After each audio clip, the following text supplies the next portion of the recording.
या 2 दिवसाच्या अधिवेशनामध्ये अतिशय चांगल्या पद्धतीने ह्या अधिवेशनाच्या बातम्या आणि माहिती ही जनतेपर्यंत पोहोचवली। माननीय उपमुख्यमंत्र्यांनी अत्यंत विस्तृतपणे आणि सविस्तरपणे आपल्याला 2 दिवसातल्या कामकाजाचा आढावा दिलेला आहे आणि मला नाही वाटत की कोणताही प्रश्न आपल्या मनात आता शिल्लक राहिलेला असेल।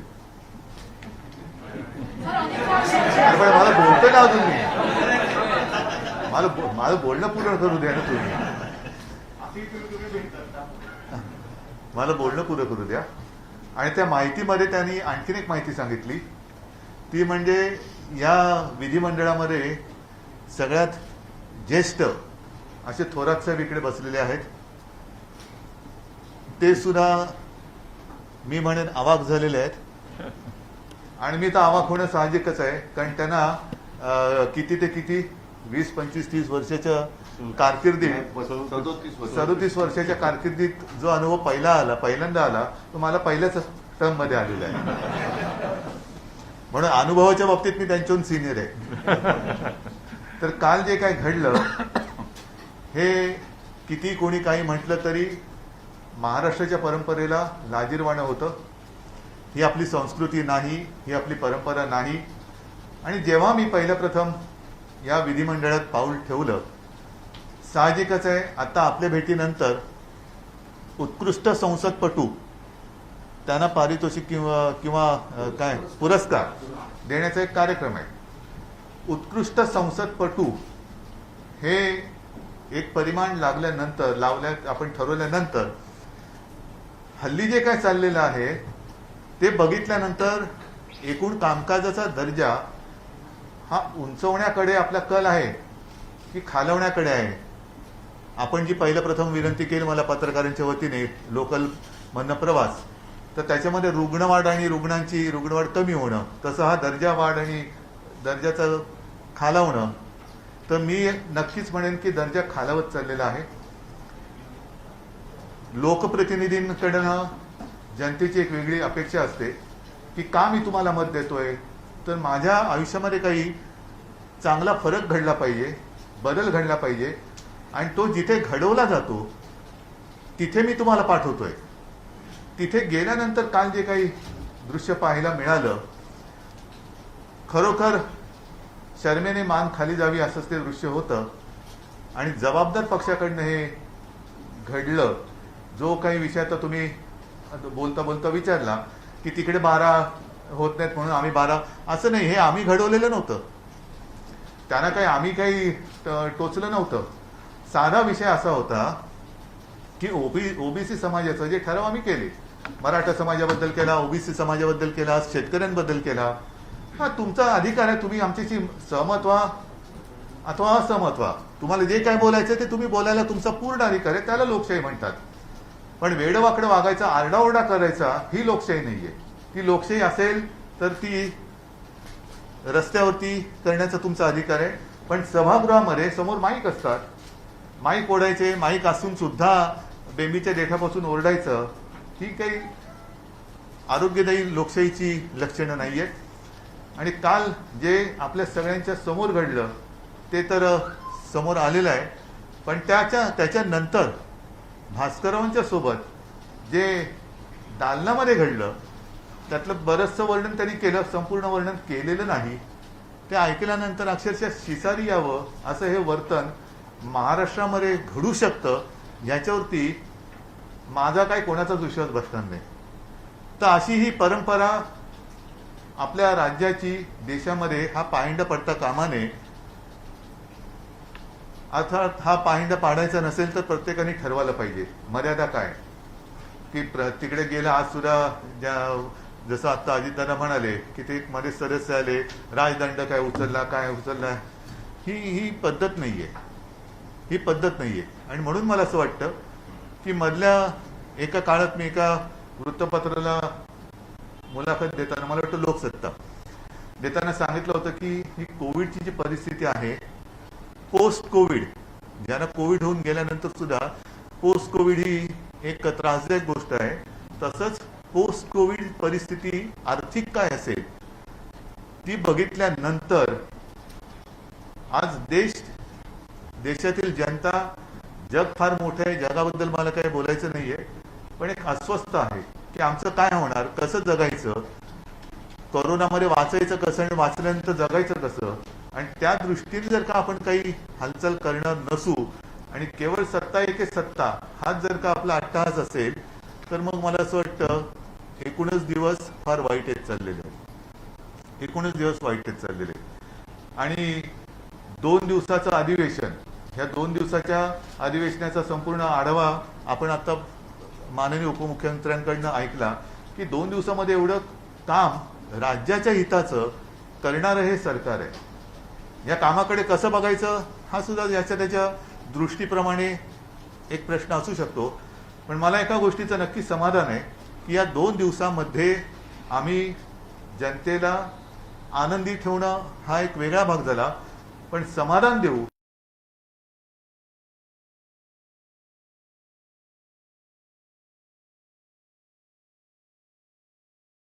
आणि ज्यांच्याकडनं जे घडू नये ते घडलं त्यांनी लवकर सुधारावं अशा त्यांना मी शुभेच्छा देतो.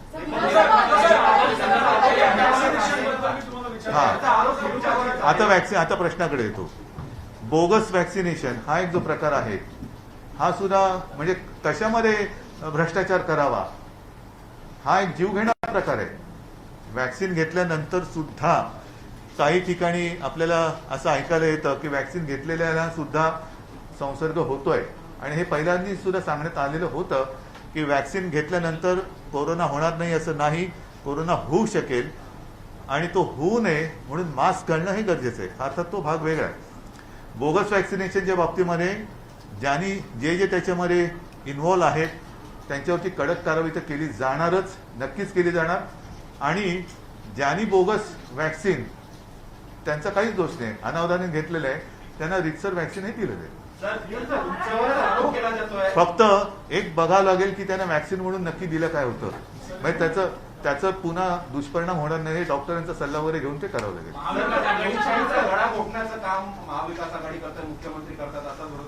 असा गळा कोणी काढला? ठीक आहे, आम्ही नाही, मी तुम्हाला एक सांगतो, सरकारचं कर्तव्य आहे जनतेचं समाधान करणं. विरोधी पक्ष त्याच्यात समाधानी असमाधानी होणं न होणं त्यांचा प्रश्न आहे. आमचा प्रयत्न आहे की जनतेला समाधान करणं. काय मी या दोघांच्या मध्ये निघायचं म्हटलं तर कुठच्या बाजूने निघू ते सांगा. चर्चा सुरू झाली आहे की तुमची जी पंतप्रधानांबरोबर भेट झाली त्यानंतर तुमची आणि भाजपाची जवळीक वाढलेली आहे आणि काहीतरी होऊ शकतं भविष्यामध्ये. आणि हे सरकार अहो 30 वर्ष एकत्र राहून काही नाही झालं तर आता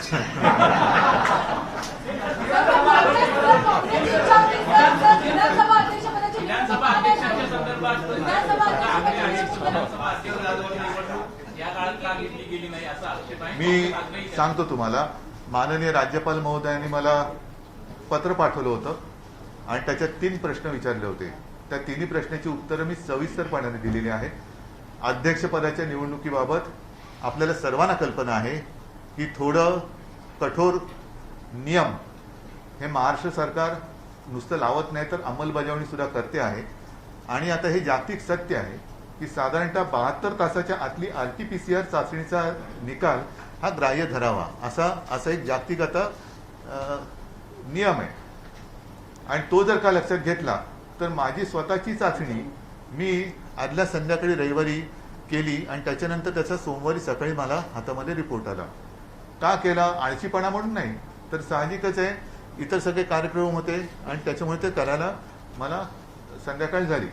हे जर मुंबईत राहणाऱ्या माझी म्हणजे मुख्यमंत्र्याची ही जर का अपरिहार्यता असेल तर गावागावातनं येणाऱ्या लोकप्रतिनिधींची सुद्धा चाचणी ते कुठे करणार, कशी करणार आणि त्यांचा रिपोर्ट कधी येणार, तो आल्यानंतर मग राज्यपाल महोदयांना निवडणुकीचा कार्यक्रम कळवावा लागतो.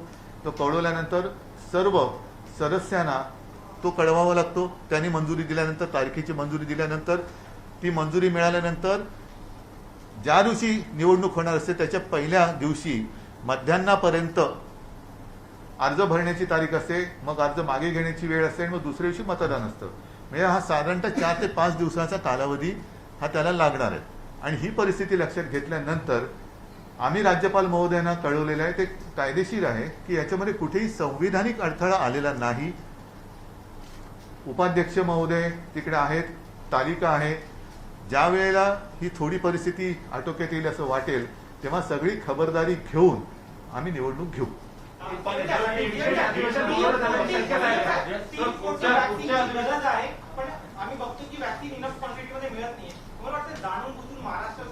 नाही, मी तुम्हाला खरं सांगू का, मला विरोधी पक्षांनी जरी किती काही राजकारण करण्याचा प्रयत्न केला तरी आम्ही मात्र ह्या जनतेच्या जीवाशी खेळ होईल असं राजकारण करणार नाही. एवढे नीचपणा आमच्यामध्ये नाही आहे. आमची मागणीपेक्षा क्षमता आणि क्षमतेच्या बरोबरीने आवश्यकता. आपल्याकडे आपल्या राज्यामध्ये सर्व वयातली जनता धरली तर एक 12 ते 12.5 कोटी जनता आहे. त्याच्यात लहान मुलं 18 वयाच्या खालील हा 2-3 कोटीचा एक आकडा असेल. हा नाही, एक मिनिट, मी मागेही आपल्याला सांगितलं होतं की ज्या वेळेला 18 ते 44 वयोगटातील नागरिकांच्या लसीकरणाची जबाबदारी ही केंद्राने राज्याकडे दिली, तीही आम्ही तयारी दर्शवली होती. ती साधारणतः 6 कोटी जनता त्या वयोगटातली आपल्या राज्यात आहे. 6 कोटी जनतेला 2 डोस द्यायचे झाले तर 12 कोटी वॅक्सिनची गरज आपल्याला लागणार.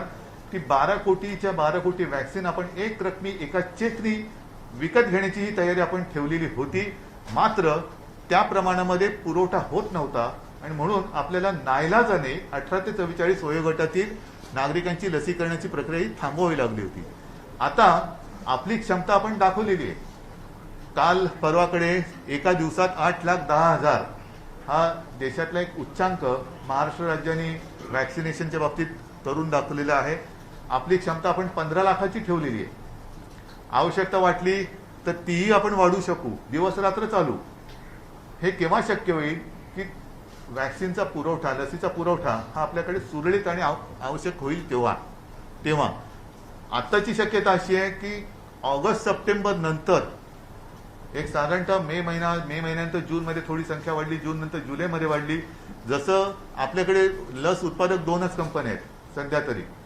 बाकीच्या कंपन्या स्पुटनिकची लस आले पण ती आहे कुठे अजून कोणाच्या काही लक्षात आलेलं नाहीये. आणखीन काही लस बनवणाऱ्या कंपन्या म्हणजे जॉन्सन अँड जॉन्सन असेल, नोव्हॅक्स असेल, झायडस आहे, ह्या सगळ्या, फायझर आणि मॉडर्ना, अजून आपल्याकडे मॉडर्नाला आता परवानगी मिळालेली आहे. आता परवानगी मिळाली तर हे जसं वाढेल तसतशी लसीकरणाची सुद्धा आपली जो वेग आहे आपला तो वाढवता येईल. आपला प्रयत्न हाच आहे की काही देशांनी बऱ्याचशा प्रमाणामध्ये लॉकडाऊन उघडला. युकेने मात्र वॅक्सिनेशन त्यांचं बरंचसं झाल्यानंतरही लॉकडाऊन पुन्हा वाढवलेला आहे. कारण तिकडे आपल्याकडे ज्या व्हायरसनी दुसरी लाट आणली तो व्हायरस आता तिकडे पसरायला लागलेला आहे, डेल्टा. आणि आपल्याकडे सुद्धा जे मी तुम्हाला सांगितलं की सुरुवातीला ज्यांनी वॅक्सिन घेतलं त्यांच्यापैकी काही जणांना, सगळ्यांचं मी म्हणत नाही, काही जणांना ह्याचा संसर्ग पुन्हा निदर्शनास आपल्या आलेला आहे. माझा एक प्रश्न संसदीय कार्यमंत्र्यांनी की जेव्हा आज उद्या विपक्षी बहिष्कार केला, आज जेव्हा तुम्ही हाऊस चालवलं, आज तुमचं लोकप्रिय काय बोलणं झालं का? त्यांना तुम्ही हाऊसमध्ये आणायचा प्रयत्न केला? आम्ही विनंती केली होती संसदीय कार्यमंत्री म्हणून मी विनंती केली होती की हाऊस चालवण्यासाठी दोन्ही बाजूचे लोक असले पाहिजेत, परंतु त्यांनी बहिष्काराचा निर्णय घेतला होता. पण विरोधी पक्षांशी बोलणं झालं का? त्यांनी जशी विनंती केली तसं भास्करराव तालिकेवर आले, तसं भास्करराव तिथं चेअरवर बसून आवाहन केलं की या चर्चा करा, काय अशा गोष्टी घडतात, एवढं ताडायचं नसतं. आता आम्ही पण कित्येकदा विरोधी पक्षात असताना आमच्यातले सदस्य कमी व्हायचे, बाळासाहेबांना विचारा, आम्ही तिथं कामकाजामध्ये सहभागी व्हायचो. नाही, ह्याच्यामध्ये एक मिनिट, ह्याच्यामध्ये मला एका गोष्टीचा अजूनही उलगडा होत नाही. मुद्दा काय होता? केंद्राकडे एम्पिरिकल डेटा मागण्याचा होता. ठीक आहे. ह्याच्यामध्ये नवीन आम्ही काय केलं, जेव्हा आम्ही माननीय पंतप्रधानांची भेट घेतली, तिन्ही पक्षांचे आमचे सदस्य माझ्याबरोबर सोबत उपमुख्यमंत्री होतो, मी तर होतो, अशोकराव होते, त्या 11-12 पत्रांमध्ये हेही एक पत्र आहे आणि मागणी आहे की आम्हाला ह्या माहितीची आवश्यकता आहे. तर माहिती केंद्राकडे आहे 2011च्या त्या डेटाच्या कलेक्शनमुळे, तर ती माहिती आम्हाला मिळावी. नंतर राज्यपाल महोदयांनी सुद्धा हा प्रश्न विचारल्यानंतर त्याने मी हेच उत्तर दिलं आणि त्याने मी विनंती केली की ही माहिती केंद्राकडनं मिळवण्यासाठी आपण मदत करा. आता तोच ठराव अधिकृत मागणीसाठी म्हणून जर विधिमंडळात आम्ही करत होतो आणि केलाच तर त्याच्या चुकीचं असं मी काय केलं आणि एवढ्या मिरच्या झोंबाचं कारण काय? ओबीसी समाजाबद्दल जर का मनात आपल्या द्वेष असेल तर तो द्वेष वेगळ्या मार्गाने आपण प्रकट करू शकत होतात. पण ओबीसी समाजाच्या मागणीसाठी जेव्हा ठराव केला तेव्हा तर यांनी गोंधळ घातला. मराठा समाजासाठी सुद्धा आम्ही जेव्हा ठराव केला तेव्हा तर हे सभागृहात नव्हते. मग नक्की नेमकं यांना साधायचं काय? समजा तो जो काही डेटा आम्ही मागतोय त्यांच्या मते त्याचा काय उपयोग नाही, नसेल उपयोग, पण त्याच्यात तुम्ही हे सांगायला पाहिजे होतं की हे तुम्ही करताय ह्या माहितीचा काही उपयोग होणार नाही. पण जर तुम्हाला वाटत असेल की या माहितीमुळे तुम्ही हे करू शकत असाल तर आम्ही तुम्हाला पाठिंबा देतो. इकडे विषय संपत होता. एवढा अकांड तांडव करण्यासारखा आणि ओबीसी समाजाच्या या त्यांना जिव्हाळ्याच्या विषयावरनं अखंड तांडव करून हे सगळं घडवण्याचं काय कारण होतं? बरं, दुसरी गोष्ट अशी की ही माहिती अजून कोणाला मिळालेली नाही. आम्ही वारंवार काल भुजबळ साहेबांनी अतिशय सुंदर म्हणजे व्यवस्थित पद्धतीने त्याची मांडणी केली की कोणत्या तारखेला काय काय झालं होतं. आता ती माहिती आमच्याकडे तर आलेली नाहीये. सरकार म्हणून अधिकृत मागणी आम्ही केली तरी माहिती नाहीये. मात्र विरोधी पक्षनेत्यांनी जी माहिती दिली ती त्यांना कशी मिळाली? त्यांनी काय सांगितलं की या डेटामध्ये 8 कोटी, देशाचा जर विचार केला तर 8 कोटी चुका आहेत आणि आपल्या राज्याच्या बाबतीत म्हणाल तर साधारणतः 19 लाख.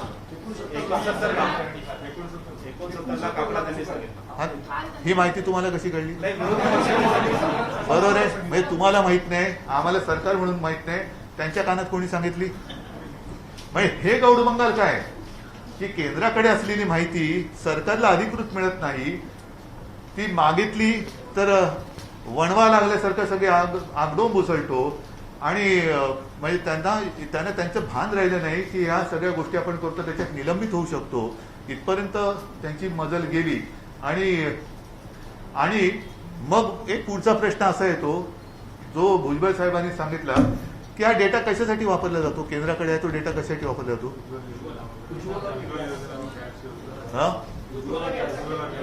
आता ही योजना कोणाची आहे? मग 8 कोटी चुका ज्या डेटा माहितीमध्ये आहे त्या 8 कोटी चुकीच्या माहितीच्या आधारे योजना राबवता. मग या योजनेत घोटाळा आहे असं म्हणायचं का? हो ना. मग त्याच्यासाठी चालणारी माहिती त्यांना ओबीसीला आम्ही जो काही विषय सोडवतो त्यांचं राजकीय आरक्षण वगैरे त्याच्यासाठी तुम्ही देत नाही आणि ती मागितल्यानंतर एकतर आग लागल्यासारखे थैथैट करता. त्याच्यानंतर ही माहिती तुम्हीच सांगता 8 कोटी चुका आहे आणि ह्या 8 कोटी चुका ह्या प्रधानमंत्र्यांच्या ज्या काही योजना आहेत त्याच्यात वापरता. मग हा घोटाळा आहे का? हा प्रश्न माझ्या डोक्यात आला. मी आरोप करत नाहीये. मग ती माहिती तिकडे चुकीची माहिती कशी वापरू शकता तुम्ही प्रधानमंत्र्यांच्या योजनेमध्ये? हे सगळं गौडबंगाल आहे की कशावर नेमकं कारण काय हेच मला अजून कळत नाहीये की नेमकं असं आमच्याकडनं कोणता अपराध घडला की ही ओबीसीना न्याय देण्यासाठी आम्ही मागणी केली. हा कोणता अपराध घडला? आणि ती माहिती पुन्हा एकदा सांगतो, निरुपयोगी असेल तर तुम्ही आम्हाला सांगू शकता की केंद्रात आमचं सरकार आहे, आम्ही सुद्धा इकडे सत्तेत होतो, आम्ही प्रयत्न केला होता. मग तुम्ही सुद्धा ही माहिती मागितली होती. तुम्ही माहिती मागितली होती ती कशासाठी मागितली होती? चुकीची माहिती. जर 8 कोटी चुका आहेत हे माहीत असताना सुद्धा माहिती का मागितली होती? आणि जर पुन्हा सांगतो ही निरुपयोगी माहिती असेल तर तेही सांगायला काही त्यांनी हरकत नव्हती. निरुपयोगी आहे पण आपल्या समाजासाठी आपण या माहितीच्या आधारे करू शकता ना, तर आमचा पाठिंबा आहे. काय झालं असतं?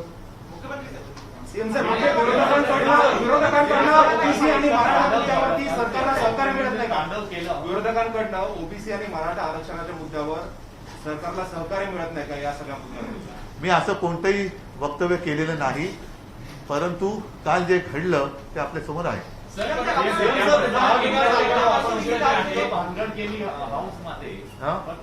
ऑपोजिशननी काल हाऊसमध्ये आणि स्पीकरच्या कॅबिनेटमध्ये इतकं तांडव वगैरे केलेलं आपण परंतु 1.5 वर्षापासून ऑलमोस्ट इट्स ओव्हर 1.5 इयर्स आता सरकारला.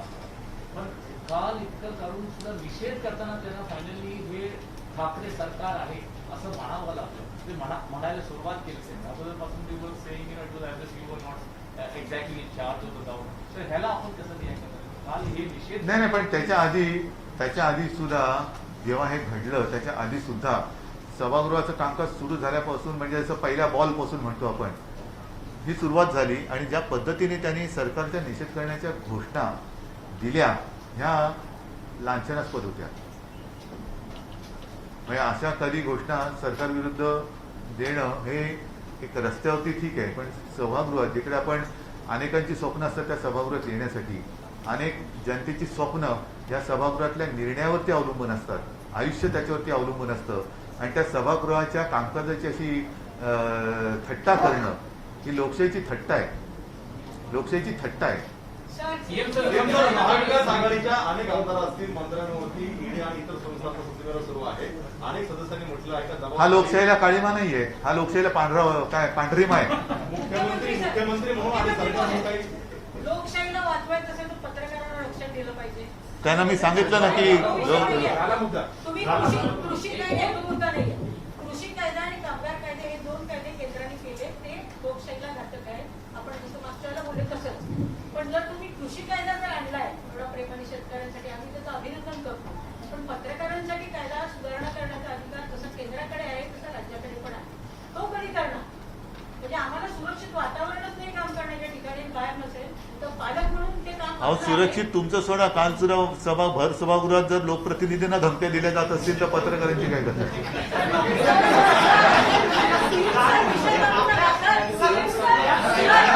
मला वाटतं आपण आता मला वाटतं सगळे विषय तसे झालेले आहेत.